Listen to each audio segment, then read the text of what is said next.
আসসালামু আলাইকুম viewers, welcome back to my channel. আজকের পর্বে থাকবে রেস্টুরেন্টের স্টাইলে চিকেন বাফেলো উইংসের রেসিপি। আমার রেসিপিটি দেখে আপনারা যদি হুবহুভাবে ফলো করে থাকেন, রেস্টুরেন্টে খেলে যে ফ্লেভারটা আপনারা পেয়ে থাকেন ঠিক হুবহু সেই ফ্লেভারটাই আপনারা পাচ্ছেন। তো চলুন কথা না বাড়িয়ে দেখি নিই কী করে আমি বাফেলো উইংসগুলো তৈরি করেছি। বাফেলো উইংস তৈরি করার জন্য আমি এখানে 8 পিস চিকেন উইংস নিয়েছি। আর এই এক একটা উইংসের কিন্তু 3টা পার্ট থাকে। তো এর হাড় সমান বরাবর আমি এই পার্টগুলোকে কেটে নিচ্ছি। সাধারণত রেস্টুরেন্টগুলোতে উইংসের যে লেজের মতো পার্টটা আছে, মানে চিকন যে পার্ট, সেটা নেয় না, শুধুমাত্র ওই 2টা অংশই নেওয়া হয়। তো আমি সেভাবে করেই এটাকে কেটে নিচ্ছি।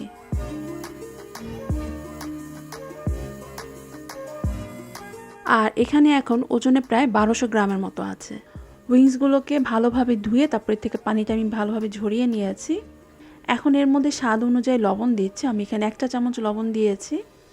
আরও দিচ্ছি 1 চা চামচ গোলমরিচের গুঁড়ো, 1 চা চামচ আদা রসুনের পেস্ট। আপনার চাইলে এই ক্ষেত্রে আদা রসুনের গুঁড়োটাও ইউজ করতে পারেন। 1 টেবিল চামচ দিচ্ছি ভিনেগার, মানে সাদা সিরকা। এর পরিবর্তে আপনারা লেবুর রস অথবা টক দই ইউজ করতে পারবেন। এখন সব কিছু ভালো করে মাখিয়ে নিয়েছি। ভালোভাবে মাখানো হয়ে গেলে এখন এটাকে এক সাইডে রেখে দিব মিনিমাম 1 ঘন্টার জন্য। আপনাদের হাতে যদি সময় কম থাকে তো আপনারা মিনিমাম 30 মিনিট ওয়েট করবেন। এখন অন্য একটি পাত্রের মধ্যে আমি হাফ কাপ পরিমাণে ময়দা নিয়েছি আর নিয়েছি হাফ কাপ পরিমাণে কর্নফ্লাওয়ার বা কর্নস্টার্চ। এখন এর মধ্যে দিয়েছি স্বাদ অনুযায়ী একটু লবণ, 1 চা চামচ গোলমরিচের গুঁড়ো, 1 চা চামচ পাপরিকা বা আপনারা কাশ্মীরি যে লাল মরিচটা আছে সেটা ইউজ করতে পারেন, আর দিচ্ছি হাফ চা চামচ বেকিং পাউডার। এখন সব কিছু ভালো করে মিক্স করে নিচ্ছি। এটা আমরা উইংসের কোটিং হিসেবে আর কি ইউজ করব। 1 ঘন্টা পর উইংসগুলো যখন ভালোভাবে মেরিনেট হয়ে যাবে, তো এরপরে আমি সেই ড্রাই ইনগ্রিডিয়েন্টসের মধ্যে এই উইংসগুলোকে ভালো করে মাখিয়ে নেব। এক্ষেত্রে কোনো লিকুইড কোনো কোটের কোনো প্রয়োজন নেই, যেমন ডিম বা ময়দার যে লিকুইড মিশ্রণ সেগুলো দেওয়ার কোনো প্রয়োজন নেই, তবে আপনারা চাইলে আবার দিতেও পারেন। এভাবে করে আমি সবগুলো উইংস মানে প্রথম ধাপটা আর কি কোট করে নিয়েছি। এরপরে 15 মিনিট ওয়েট করতে হবে। 15 মিনিট ওয়েট করার পর সেম ওই একই ময়দার মিশ্রণের মধ্যে আমি এটাকে সেকেন্ডবারের মতো আবার কোট করে নিব। তো আমার সবগুলো উইংস ডাবল কোট করা শেষ। এখন এগুলো এবার চলে যাচ্ছে তেলে ভাজার জন্য। তেলে ভাজার জন্য আমি এখানে একটি পাত্রের মধ্যে ডুবো তেল নিয়েছি আর গরম ডুবো তেলের মধ্যে এক একটি উইংস আমি ছেড়ে দিচ্ছি।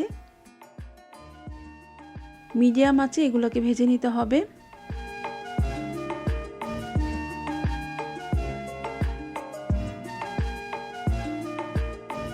উইংসগুলো কিন্তু পুরোপুরি ভাজা যাবে না। যখনই এই সব পাশে ভালোভাবে লাইট ব্রাউন কালার চলে আসবে তারপরে আমি উইংসগুলোকে নামিয়ে ফেলবো। আপনারা যদি এগুলোকে ফ্রোজেন হিসেবে সংরক্ষণ করতে চান তো এ পর্যায়ে ভেজে নেওয়ার পরই আপনারা চাইলে ডিপ ফ্রিজে এগুলোকে 1 মাসের মতো সংরক্ষণ করতে পারবেন। এছাড়া নর্মাল ফ্রিজেও আপনারা প্রায় 4-5 দিনের মতো রেখে সেটাকেও সংরক্ষণ করতে পারবেন। তো উইংসগুলো সবগুলো ভালোভাবে ঠান্ডা হয়ে গেলে তারপর ওই একই ডুবো তেলের মধ্যে আমি এগুলোকে আবারও ভেজে নিচ্ছি। এখন এগুলোকে আমি একটু ডার্ক ব্রাউন কালার করে ভেজে নিচ্ছি। রেস্টুরেন্টগুলোতে শেফরা সাধারণত অর্ধেক কাজই এগিয়ে রাখে। ওদের হাতে তো আর এত টাইম নেই যেগুলোকে মেরিনেট করবে, ডাবল বার ভাজবে। তো ওরা প্রথম ভাজটাই মানে ভেজে রাখে, তারপরে কাস্টমার অর্ডার দিলে তারপর হচ্ছে ওরা সেকেন্ডটা আর কি মানে ভেজে তারপরে ওরা সার্ভ করে থাকে। আর এইভাবে করে ডাবল বার ভাজলেও কিন্তু এটা খেতে অনেক বেশি ক্রিস্পি হয়। সবগুলো ভাজা হয়ে গেলে এখন এর জন্য একটা সস তৈরি করব। সসটা তৈরি করার জন্য এর যে ইনগ্রিডিয়েন্টসগুলো সেগুলো কিন্তু একদম হাতের কাছে রাখতে হবে, কেননা এগুলো একদম তাড়াতাড়ি করে রান্না করা হয়। এখন একটি পাত্রের মধ্যে 2 টেবিল চামচ বাটার নিয়েছি আর সাথে এখানে 1 টেবিল চামচের মতো রসুন কুচি দিয়ে দিলাম। রসুনটা এখন বাটারের সাথে ভালো করে ভেজে নিচ্ছি। এখন এর মধ্যে সেই সসগুলো দিয়ে দিচ্ছি।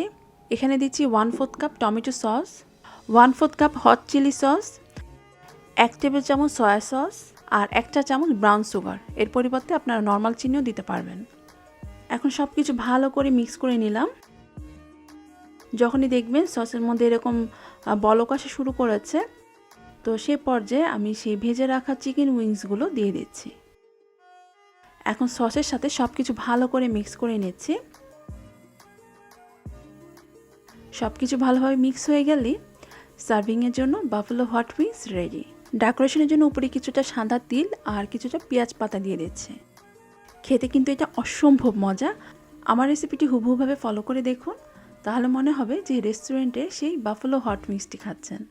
পরবর্তীতে আমার নতুন নতুন রেসিপি পাওয়ার জন্য যারা এখনও আমার চ্যানেলটি সাবস্ক্রাইব করেনি, প্লিজ আমার চ্যানেলটি সাবস্ক্রাইব করে নেবেন আর লাইক, শেয়ার এবং কমেন্টস করে জানাবেন যে আপনাদের কেমন লেগেছে। আজকের মতো তাহলে বিদায় নিচ্ছি। সবাই খুব ভালো থাকবেন। আল্লাহ হাফেজ।